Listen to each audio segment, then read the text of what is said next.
Hey, everybody, welcome back to Fix Your BS, where BS stands for belief systems, but it can also stand for balance sheets and business systems, depending on where you're at in your life. We talk about 5 major pillars on this podcast: relationships, business or career, finance, health, or belief. And we find people on the internet that are amazing or have tips or strategies in each or any of those pillars in order to give you tactics that you can implement to build your best life. Today, we've got Lee Richter with us. She is an award-winning CEO. She's a visionary, an innovator, and a global leader. She's long been recognized as one of San Francisco's top 100 women business leaders. And one of the best things that I read in her bio was top 100 innovators in the San Francisco Bay Area. So I am so happy to have you here, and I'm so excited to get your insights on how people can improve their lives in multiple areas. Without further ado, Lee, thanks for being here. Thank you so much for having me, and it's a treasure and a pleasure to be here. Ooh, treasure and a pleasure. I love that.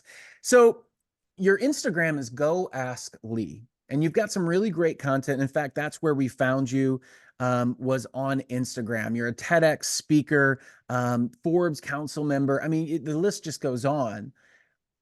But let's get a little bit of baseline, a little bit of history for our viewers or our listeners. How did you get started? And give me some, aha moments that you were like, you know what? I figured some things out, because that's really what we want to do for our listeners here. That is so smart. I love that you're curating from people what their aha moments are, because looking back, we have 2020 vision, and we can see those moments that were pivotal, where we either made a decision that went in one direction, a good way, or another one with learning opportunities. And it could go either way and still be good. But we do know those aha moments, they stick out, right? And one of my aha moments was actually joining a group at Stanford Research Institute at SRI called the E-Learning Forum. And it was back in the 1990s when online learning was just in infancy and just a thought.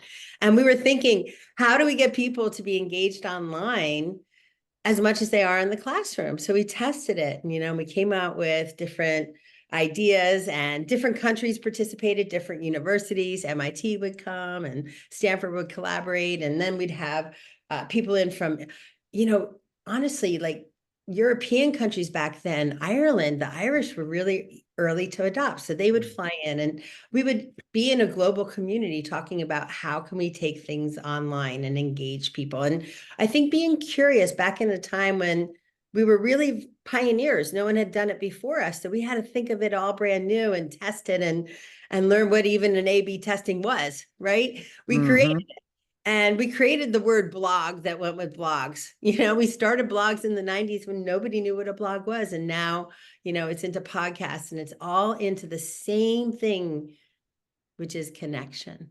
Connection. I love that. Connection is what matters the most. And whether it's connection through community, connection through technology, connection through ideas, connection through masterminds, connection through innovation, what we do is we start seeing the compounding effects of building those relationships and those connections. And then it's pre the internet, but now it's even more important with the internet. It's interesting because you think about social media and you think about the internet. And when you think about the 90s, it's hard for a lot of people, especially if they're born after 2000, to understand that back then, all the widgets and little things that we see now, they weren't there then. Like, the internet was just this wide open space. And there's certain things about the internet which connect us more.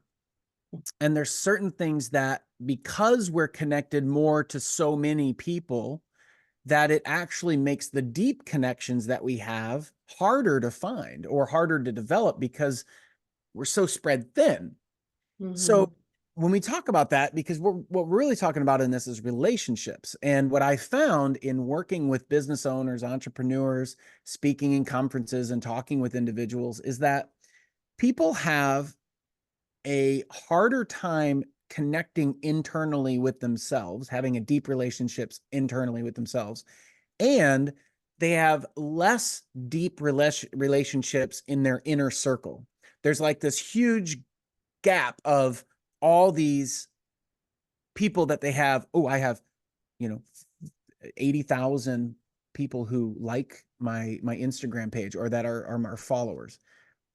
80,000 people. I mean, that's not deep relationships. So I like to Mhm. talk about inner circles, and then we have an external circle, and then we have like everybody else.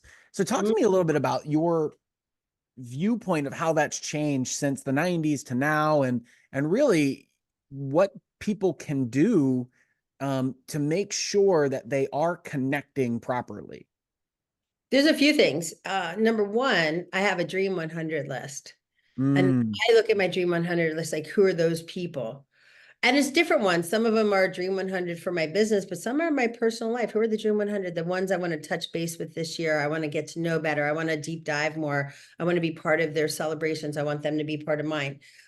They say we really can only have 150 expansion true connections. So when you're thinking inner circle, I have thousands. I have more than 10,000 people in my personal connections. I have a lot of connections. I have two camps though when they first come in. Are they deal friends or are they real friends? mm, That's my okay. first. And both are friends, and both I want to deepen my relationship with. And if I'm doing a deal with them, I so want to know, like, and trust them. However, to be my inner circle real friends, it's a graduation process that takes times and if not decades or experiences together. I have friends that I've had 10 years of experiences together that we've been deal friends that recently turned into real friends. Either they had a milestone and I was invited for theirs, or they were mine and we deepened it. But understanding, yeah, in the beginning, especially as an entrepreneur, which I do deals all the time, I'm creating connections for through networking, through personal reasons, business reasons, community reasons, nonprofit reasons, foundation reasons, like all these through my daughter's community, right? It just matters where I meet people.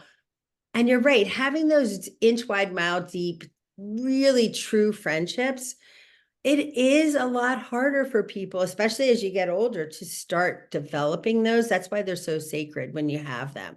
My daughter's 19 and she went to a school, a French American school, for 11 years in Berkeley, California, from when she was, Wow, that was quite a mouthful right there. That's yeah. amazing. And she was 4 years old when she started preschool, and she went straight through until eighth grade. And the thing about being there is it's a tight community, but it's 500 kids from 50 countries.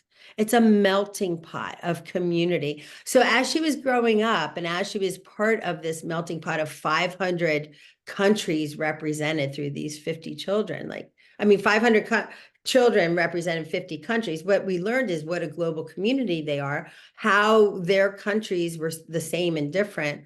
But what the kids learned is there was so much more the same than there was different.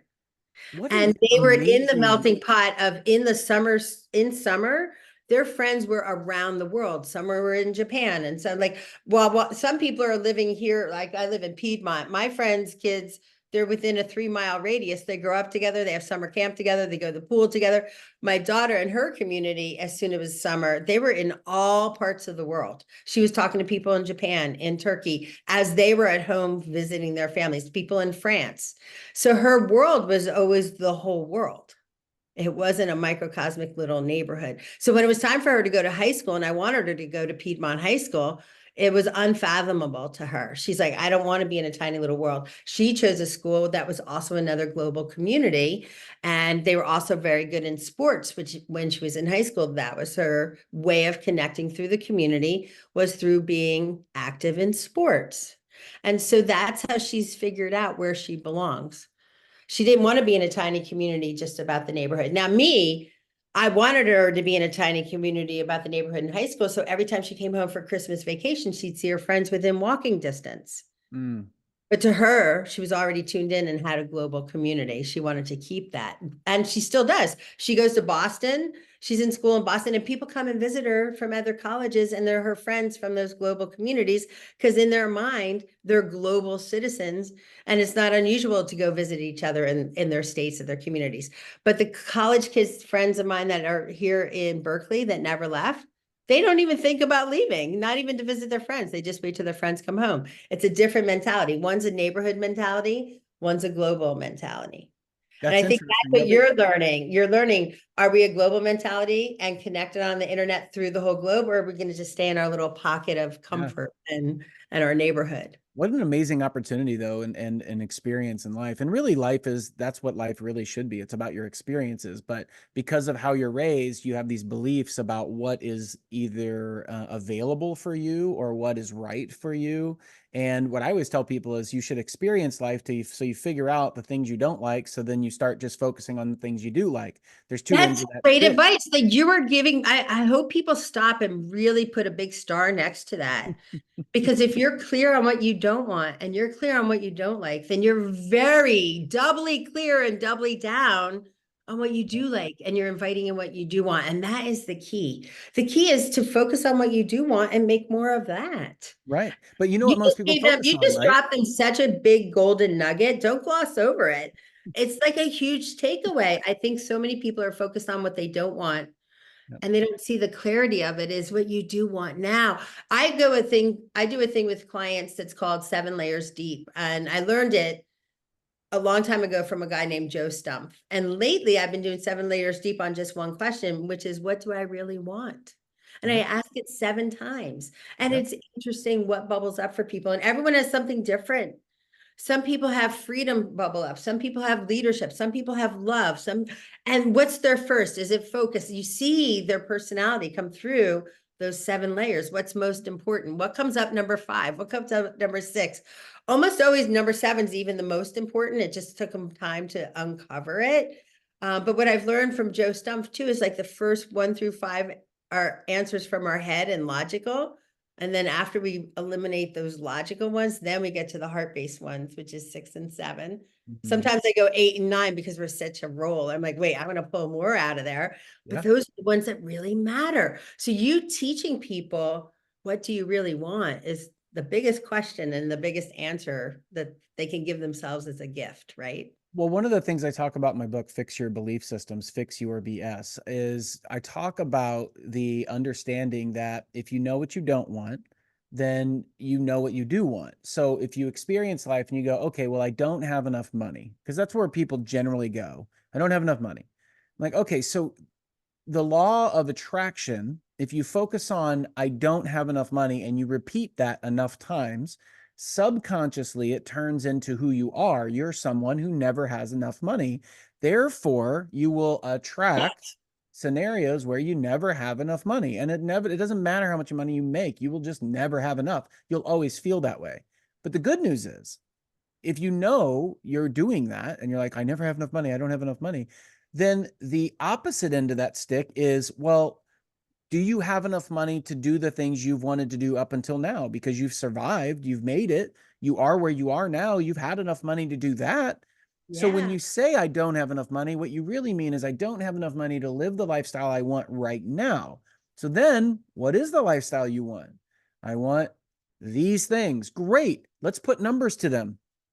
I have to I have to create value to where I have X amount of dollars coming in every month to have my dream life. Well, now we know what we don't want. We know what we do want. So now we just focus on what we do want, and then allow the art or the law of attraction to work in our favor, and have faith that it's going to move in that direction. Because if you don't do any of that, then guess what? You're going to end up where you are now anyway. So anyway, that's a Yeah, whole and chapter in the create book. steps. I mean, one of the things I tell people is like, when there is the door of opportunity and you hear a knock at the door of opportunity, when you open the door on the other side, there's always still the same thing, which is work. You still have to do some work. You just don't rest on our laurels of, I can think it so it becomes. It could be, I can think it, I create it, I put it in action, I create the steps to keep it in action, I create the support to keep it in action. And taking those steps is what helps that frequency match up, right? Exactly. It's really taking the steps in faith. And I never understood that, but it's like, look, no matter what happens, I'm content, grateful, and appreciative. If it happens exactly the way I want it to, awesome. If it doesn't, who cares? It's fine too. It's awesome.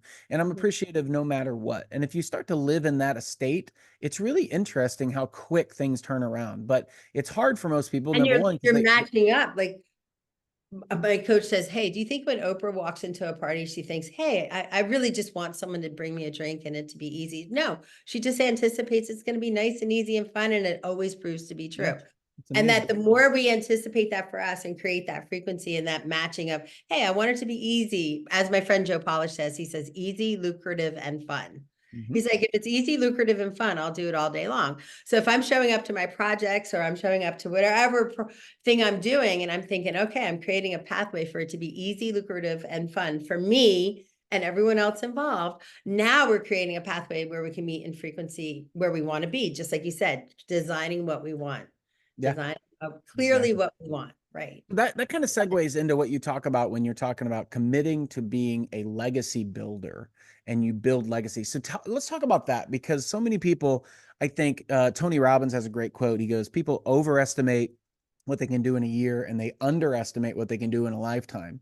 And figuring out what your purpose is, which is experiencing life, figuring out what you don't like, figuring out what you do like, really focusing on what you do like and building more of that. And the more purposeful you are with that, the more you get lit up and excited. But let's talk about legacy for a minute. Talk to me about what that is, how you build people's legacies, and what that really means to you. Excellent. I really love this thinking about what do you want your legacy to be while you're living, Mm-hmm. right?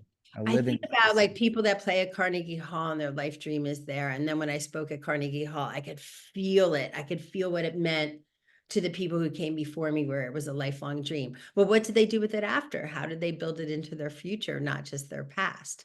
And so it started giving me an idea. And I started looking at my husband, Gary Richter, who's a veterinarian.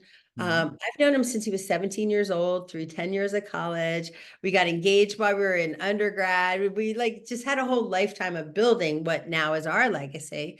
And he always wanted to be an amazing veterinarian, right? And after 10 years of college, we came out here. He wanted to practice in Berkeley, California with like-minded people and integrate Eastern and Western, medicine for animals. He was way ahead of his time thinking of integrative medicine, but because he started 25 years ago, he now has a 25-year history of integrating Eastern and Western, and he has an unbelievable track record of ideas because he could see things early and he can involve technology along the way. He can create a legacy in the veterinary medicine industry. And so I look and I'm like, wow, for 25 years, we've been building his legacy. Here's one of the brands he built is we do dog foods. We do like 24, no, actually over 40 different products right now, including Wow. dog food, cat food, supplements, all these different things.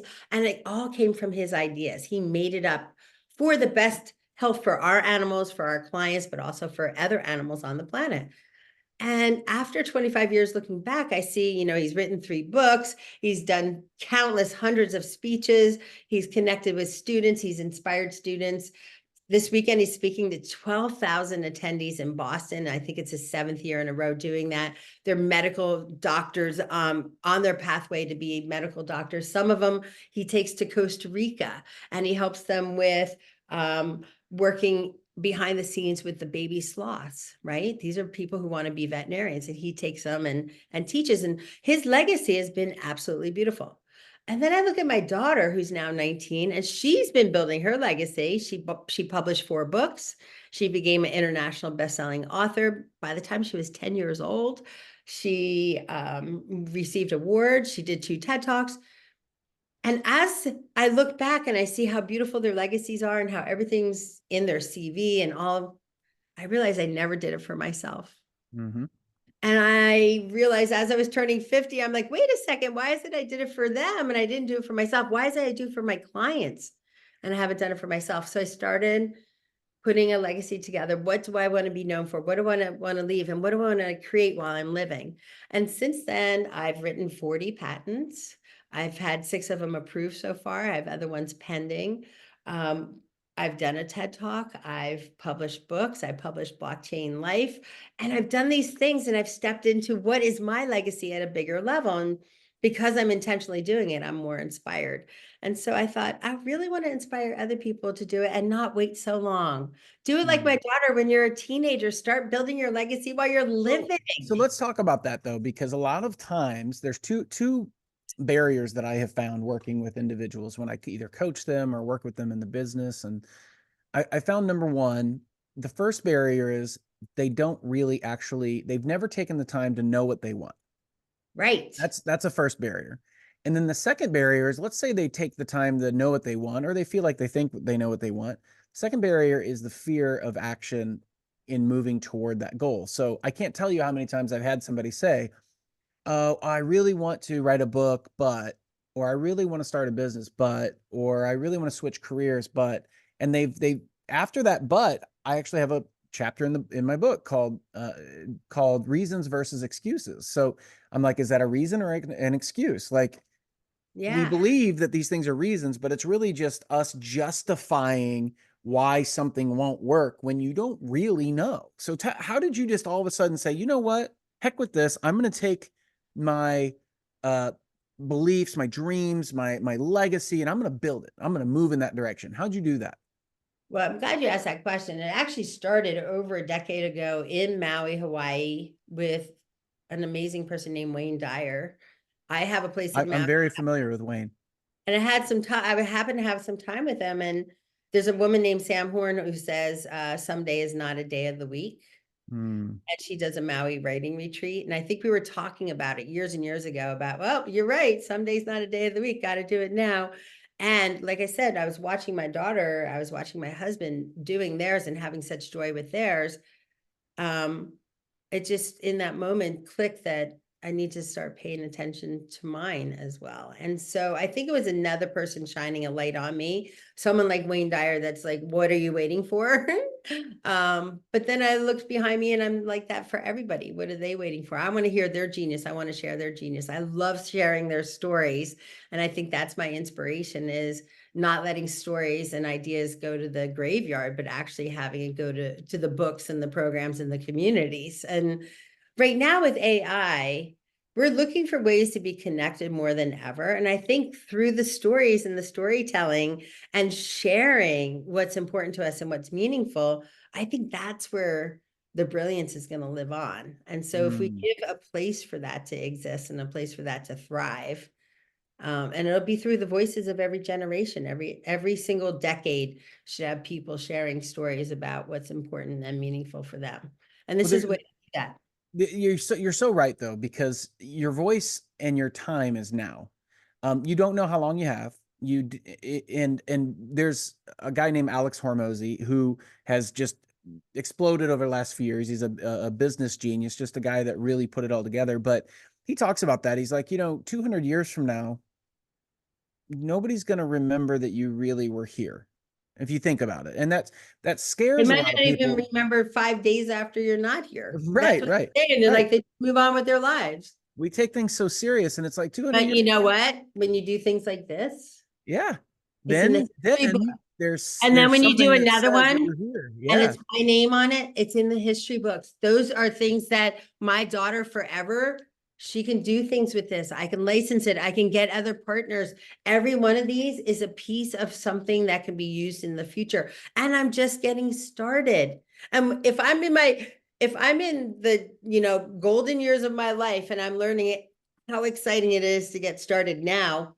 I think about my daughter who started as a teenager, and I think of other teenagers out there, how exciting it is for them to get started and create that momentum over time, create the reasons for them to contribute to their legacies, but their legacy is also to their entire generation. Yeah. Yeah, No one's going to exactly. listen to them Exactly. I more love that you than say themselves. I love that you say momentum though, because it's like if you just get started with the simplest thing. So people generally, so when we're talking about the five pillars, the two they focus on most are money and health, or they call health weight loss is what they call it. And I'm like, well, it's not really about weight loss, it's about health. But they say, I'd like to lose weight. I'd like to be more fit. I'm like, okay.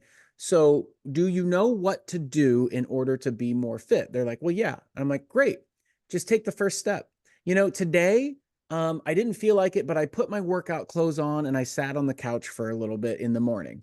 Dude, you woke up and put your workout clothes on. That's better than not doing anything and going back to bed. I mean, that's First step. momentum. The next day, can you do the same thing? Put your clothes on, go sit on the couch, and maybe do a couple push-ups, do a couple squats. Yeah, I could do that. Or go take a walk. Yeah, I could do that. Stretch for a little bit. I could do that. That's Mhm. momentum. Move in that Yeah. direction.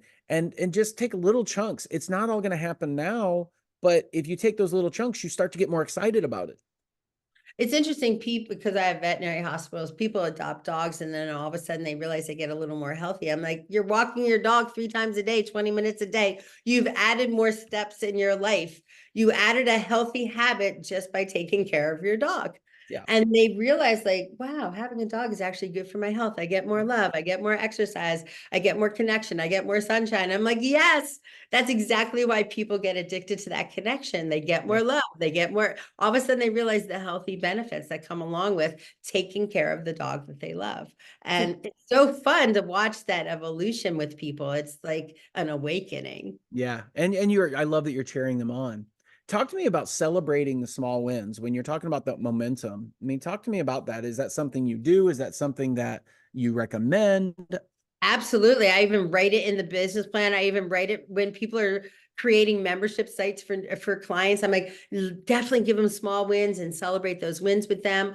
Right now, I'm part of a CEO life group, and they're doing their foundation, like their founding members. And I'm like, here's all the ways we can celebrate, and they can get this on their, this on their skin for their website, and like just different things that celebrate them taking that action. And That's when awesome. I read things like Tiny Habits or Atomic Habits, and it's all around how do you create new habits for your best future self, put in the things that excite you and make you happy. I see the guitars behind you, right? So you must love playing guitars or music. Now, when I'm thinking about collaborating with you and we have a little win, I want to celebrate with music or a new song or something on Spotify you might not have thought about, or because I know that's the intersection where you and I are always going to be elated.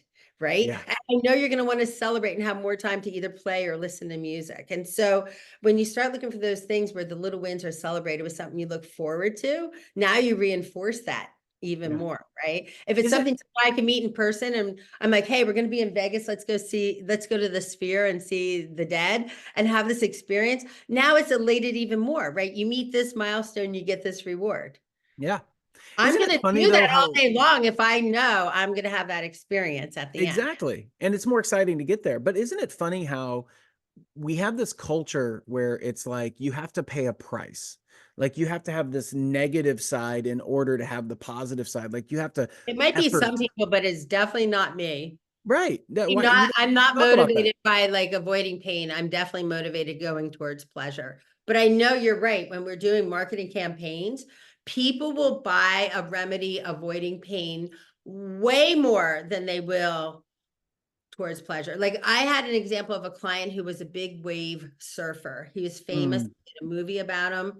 He was passionate about helping kids not drowned, because when he was 3 years old, he almost drowned in just a small amount of water. And he realized that a huge percentage of kids drown. And he mm, wanted to create this program to help them stay safe in the water. Well, when he created it, nobody would do anything about it. A few years ago, an Olympian, Bodie, who's the skier, his son died in a drowning accident, which was tragic. But mm. what happened the 2 weeks after? They sold a lot of those programs on how to keep your kids safe in water. And it was now because people were afraid that their kid could die Right. drowning.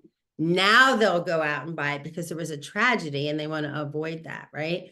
So the motivation was never to keep your child safe, but it was keep your kid safe from drowning. And Yeah. so if you look at it, how do you get people to take action? Most people will take action to avoid pain. They just will. They will not be proactive. They will not be proactive until a tragedy happens a lot of times, right? And so Yeah.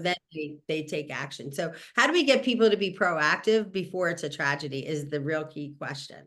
How do you be proactive, be ready, and not wait until a tragedy and do it scrambling, but doing it to be smart, to be a smart business person, to be safe, Yeah. And that's a really great question.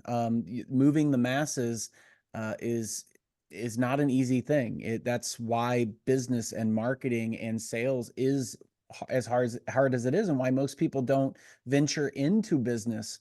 Um, because you have to be able to predict a lot of things that are really hard to predict. You've got to really It's hard to be pay an attention. You got entrepreneur. to stay on point. Yeah.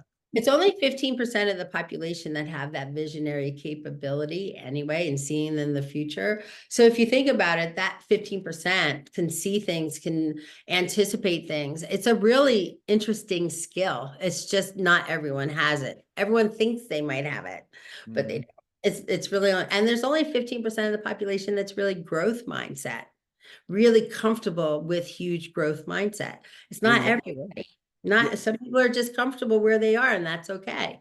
I For think them, it's 73% of the population are what's considered stabilizers. They like the same, they don't like change. They like things to be in their place and organized. And I like consistency, and I don't like, true.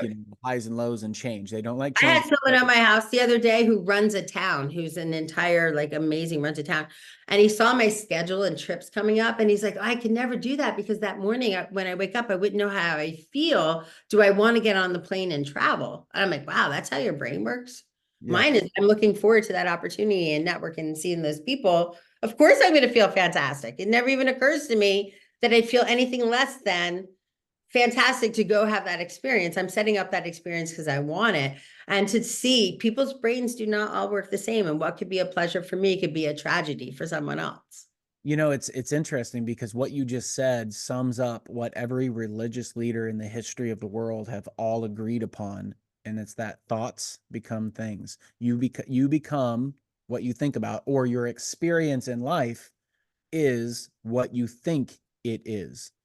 And when you think about that, you're like, okay, you just said, well, my expectation was it was going to be a good time. I was going to enjoy it. I was going to have fun while I was doing it. I was going to figure out whatever comes to me. And that's your expectations. That's your thought process. And guess what? You see, your world becomes visible, or your reality becomes what you're thinking about, because that's what you see. And people don't realize that if they're thinking about all the negative stuff, uh, That's what they see. That's what they attract. right. And yeah, that's what they And see. it Well, becomes a harder experience instead of a pleasurable experience, just based on what they're looking for, which is it to be hard. Oh, it's going to be hard to get an Uber. Oh, it's going to be more expensive if I do that. And then they prove themselves right. And then they get home and they're like, see, I told you it was going to be like that.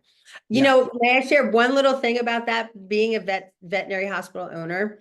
Mhm. One of the things that I hear from clients all the time, especially if they're running in with their dog that just got hit by a car, they'll run in, they're holding their dog, and they're like, I told my kid to keep that front door shut. I knew that dog was going to get out and hit by a car. And what Mm, I learned is the moms are saying, shut the door. I don't want the dog to get outside hit by a car. But just like you said, what they really want is to shut the door. Please keep the dog inside and safe. yep. Please shut the door so the dog stays inside and safe, creates a whole different experience for everyone involved, including the universe, because Mm, now she's telling the kid to look through the lens of keep the dog inside and safe. And yeah. guess what? Now every day he could prove that to be right. And that's something we both want. Yeah. That's what we truly want, is the dog to stay inside and safe. It's not to go outside and get hit by a car. So why See do that? we enter that in the conversation? Don't even enter it. I love Enter what you're saying keep the right dog now. inside and safe. I could talk about this for hours, because one of the simplest forms of that I try to explain to people is, have you ever had a cup that was almost overflowing? It's right at the top and you have to carry it. What's your thought? Is it keep the water in the cup or don't spill the water? That is exactly what you're talking about. And if you expand Bingo. that out into your life, it's focus on what you want. I carry the cup and I go, keep the cup in the water, keep the cup in the water, or keep the The water in the water. cup, keep the water in the But cup. Right. do you want to know what I think as the 15% growth person? What's that? How do I keep it in the shaker, pour it at the table so I don't have to think about it and it'll be safe until I get to the table? Just bring the shaker with me. Right. Exactly. Just Right. bring it with me and pour it at the table. Now I don't have to carry it full. How about just solve it at the first place so that, Solve the problem with the and least. guess what? I go to one restaurant and they walk over and they put an empty glass down that's chilled and it's frosty, and they take out the shaker and they pour it in and it's right to the top and nothing spills and it's perfect. And I think to myself, why doesn't everybody do it this way? But one person thought of it and they charged more for that drink. And was it worth it? And did I complain? No, it was worth it to watch them do it the way it should be done. Yep. Bring the pourer over, pour it in an empty glass at the table. Don't make someone walk 100 feet with a glass full to the brim where it is spilling, because most people are thinking about it spilling. Bring the shaker to the table. Change the paradigm, change the solution. I love Don't that. keep doing it the way it doesn't work. Well, think about it. Take a minute to think about it and change the pattern. So the way it was always done isn't doesn't necessarily mean it's the way it always should be done. There's a really great story about that, actually. If you don't mind, I'll share it with you. Is it the But Thanksgiving one where they cook it and yeah, yeah, that one? I It's love that that's story everything. I love where that story. No, go ahead. I'd love to yeah, hear your. the grandma, because now everybody's like, well, what's the story? So, the grandma is, or the mom is cutting it's a ham in my story, but whatever. She cuts the It is ends a off the ham ham. and puts the ham in the pan so she could put it in the oven.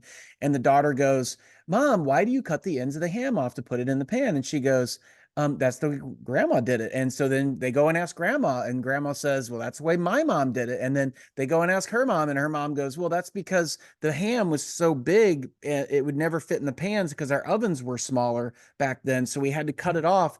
And so now it's gone 3 generations, and that's just the way it was always done. And nobody ever thought to ask and Yeah. take a moment. So there's things in your life right now, if you're listening to this, or if you're watching this, there are things in your life right now that you are on a pattern that you don't even recognize that you're on a pattern. And recognizing the pattern is the first step and the hardest step. So, how would you recognize those patterns that We people are talked about in? we just talked about one a minute ago about if you really want the dog to stay in safe, what you Mm, do is if you hear yourself say, shut the door, I don't want the dog to get outside. What you do is you write that down on the left-hand side of a notebook. You write the wrong way you're saying it. And then on the right-hand side of the notebook, you write what is the true way? What did you really want to say it? So you start writing when you say what you don't want and converting it what you do want on the right side. So you start practicing to notice when your brain goes to what it doesn't want, which really is victim mindset and not rewarding. So if you're going to what you don't want and you convert it to what you do want, when you write it down, you start seeing those patterns. You start mm, saying, oh, 3 times yesterday I said something I didn't want. But look, mhm, I converted it to what I do want. Now I'm going to automatically go there. And you can see over time, it'll start being less and less.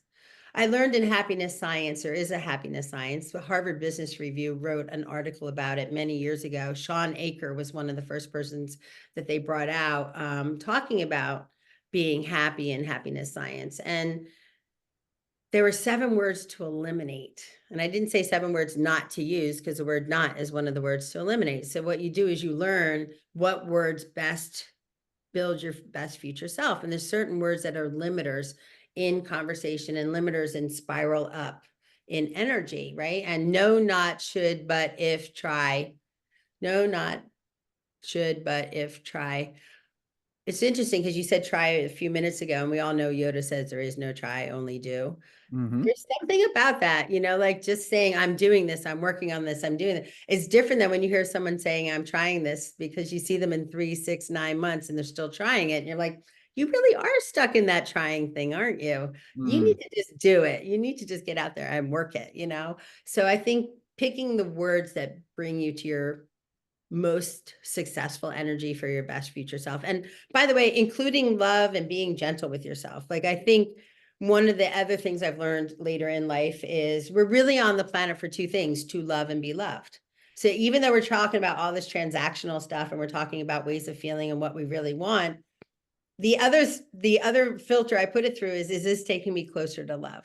What I will say about animal science and animal medicine, people come in the vet hospital because they want more love with their pets, and it's based on love, and it's a beautiful transaction, and it's a beautiful experience because that person's coming in saying, I love my dog so much, what can I do to keep him healthy? What can I do to keep him longer? And it's a feeling of, we're here to bring more love in their world, and it feels really good. Human medicine is based on fear, and animal medicine is based on love. And I could dramatically see that difference even with my doctors and my clients. And so I've set my life up to have more love in it, right? I want more love. I want more friends that we have that deep, meaningful relationship and we talk about it. I have my family that we have those deep, meaningful conversations and we talk about it, because it's really important for me to have a meaningful, rich life. But some people just want a surface life and are just going through the motions. What I feel is you and we want something more. We want to inspire mm. other people to ask better questions and look for that meaning and for something that inspires them. And it feels good when they tune into it and we could see that evolution. And I'm sure you've seen it probably 1,000 times now with people that you've coached. When they have that tiny little bit of 1% mind shift, it could change everything. And how do you unlock that? That's Mm. that's the essential piece for you and me as leaders. We have the keys, but how do we get in there in the right timing and unlock that potential and just watch it? Because when we unlock it and see that blossoming, I mean, there's nothing better. And it doesn't even have to be our own child. It could be our own team, our own community, our friends, our networker. Just seeing that happen, it just feels so good for the planet, right? And so that's what I like about you and your show and your meaning is that you're so tuned into that, unlocking the potential of you and others, Well, just to be fun. think about when you're a child. There really aren't limits that you've put into your life or that you've imposed upon yourself. You know, you're not worried about what you'll look like. You're not worried about what Not as other people much. think. I mean, for the most part, you haven't learned about what you would put limitations on yourself. Like kids, if they want something, they just go after it. They don't think about um well, what if, and they ponder and they go after it because it's like part of who they are. They just go, well, I want ice cream, I'm going to get that ice cream. I do want to review though for a second because I know you mentioned them, but I want to make sure people know the 7 words that they should be eliminating from their vocabulary because I am very bad at the word try. Hey, I'm going to try to get that done and then I catch myself and I go, I am getting this done by Saturday. Not going to try to, but it's no, not should, but if, try, and can't, I believe, if I remember No, the set. not should, but if try and can't. Yes. Yes. Good. Um, One of the things I hear the most from people is I can't do that because. Why don't you just write a book? Well, I can't do that because. Why don't you just book the trip? I can't do that because. So literally what you're telling yourself is I can't, it's not possible, and these are the reasons why it's not possible for me. Right. Of And course you're not going to be able you're to do it. talking yourself out of it from the beginning before you even Right. get started. So what can you do? And why is it important to you? I think tuning in to sometimes the why, and also who can help you with that is sometimes the big opener. Mm, Sometimes it's also like with my daughter, she was going to summer camp. I put her at Stanford for summer camp. They had different science camps and things there. And I thought it was just a great thing. I'm here in Berkeley. It's so nice for her to experience that living on campus in the summer with global community. I'm like, what a gift to be in that community. And when she was there, I learned so much from a kid's perspective. And you're right, they have wonderment. They feel like they can do anything. So our job is to help them take the best care of themselves, help them mm, with decision making. So I think the more that we expose them to, we can see how they make decisions, and then when they say they can't, it's just because they're afraid. So then we just talk about the little pieces of what they can do and then why it's important to them. Now, yeah. when my daughter wrote her book, she was invited on the Ellen DeGeneres show. And Ellen invited her on, and Abby didn't want to go on. And they asked her why. And she goes, because I want to be the same as the other kids. She didn't want to be treated different from her friends because she was on that show. But then I talked to her later and I'm like, but do you realize all the kids that missed out on you inspiring them to write their story because you did it, now they could do it? And then Mm, she saw it differently. It wasn't about her experience and how she felt now. Now it was about how she could inspire other kids to tell their story. Now it wasn't about her at all. that So is I awesome. think, how do you place it where the emphasis is on the right thing that's important to them? Right. That's It awesome. wasn't important for Abby to be famous and be on that TV show. It was actually more important for her to be the same as her friends and not distinguished as different. However, when it was important for her to inspire other kids like her to tell her story and not be silent, then that was a motivator different. It wasn't about being famous, but it was about bringing other Well, kids and it's with. all about perspective. So all you got her to do is see things from a different perspective to see that there was another angle or another way to look at it. And you're like, well, you know what? I didn't think about that. Therefore, I'm going to make a different decision. And can So I share one other big discerning learning from that? yeah, I was about to say, can you give me any final thoughts as far On that as, particular learning, the biggest learning she got was next time, instead of saying yes or no when someone asks you, you say, may I think about it for a day on my REM sleep and think about any questions I have or anything to offer, and can we talk about it more tomorrow? Because if she gave herself 24 hours to think about it, she might have not only had another perspective, but after her REM sleep, she might have thought about it differently. So the biggest learning in there wasn't the yes or no on day one. It was ask for 24 hours to think about it and come back and have an educated answer rather than off the cuff. Because in 24 hours, you might have thought about all the other kids you could inspire that now are not going to hear that story. And they're That's going to, awesome. And and that's, we talk you about never that. know what the learning is going to be until you're in it, but you want to emphasize the learning, especially to a 9 or 10-year-old. Exactly. Not Well, to that's make what we them talk wrong, about when people, not to make them wrong, but to make them better, yes, later.